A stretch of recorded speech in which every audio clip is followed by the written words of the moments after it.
Present United నేషన్స్లో global peace గురించి debate అయితే జరుగుతుందన్నమాట. ఇందులో కామెడీ ఏంటంటే టెర్రర్ ఇండెక్స్లో సెకండ్ ప్లేస్లో ఉన్న పాకిస్తాన్ ఈ డిబేట్లో పార్టిసిపేట్ చేసింది. పార్టిసిపేట్ చేయడమే కాదు, ఆ కంట్రీ తరపు నుంచి వచ్చిన ఆసిఫ్ ఇఫ్తికార్ అహ్మద్ అయితే మేము ఏషియాలో పీస్ని అండ్ స్టెబిలిటీని కోరుకుంటున్నాం అని స్టేట్మెంట్ పాస్ చేశారు. రియాలిటీకి వచ్చామంటే వాళ్ళు ఇండియాలో పెహల్గాం మీద అటాక్ చేశారు అండ్ ఇప్పుడు ప్రజెంట్ ఆఫ్ఘనిస్తాన్ మీద కూడా అటాక్ చేస్తున్నారు.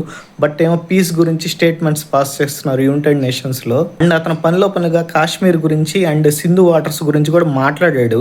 అప్పుడు వెంటనే ఇండియా ప్రతినిధి అయిన హరీష్ గారు ఇలా చెప్పారు, సింధు వాటర్ అనేది ఎప్పుడైతే పాకిస్తాన్ లో టెర్రరిజం యాక్టివిటీస్ ఆగిపోతాయో అప్పుడే మేము థింక్ చేస్తాం అన్నట్టు స్టేట్మెంట్ ఇచ్చారు. అండ్ ఇంకోటి ఏంటంటే కాశ్మీర్లో న్యాయం కావాలన్నట్టు వీళ్ళు ఏదో మాట్లాడుతున్నారు. వీళ్ళ కంట్రీలో పీపుల్స్ చేత ఓటెడ్తో ఎలక్ట్ అయిన ప్రైమ్ మినిస్టర్ ప్రజెంట్ అయితే జైల్లో ఉన్నాడు. వీళ్ళు మళ్ళీ పీస్ గురించి మాట్లాడుతున్నారు. వీళ్ళ కంట్రీలో జరుగుతున్న అన్స్టెబిలిటీ మ్యాటర్స్ గురించి మాట్లాడకుండా అదర్ కంట్రీస్ ఇంటర్నల్ మ్యాటర్స్లో ఇంటర్ఫియర్ అవుతుంటారు అని చెప్పి గట్టిగానే రిప్లై ఇచ్చారు.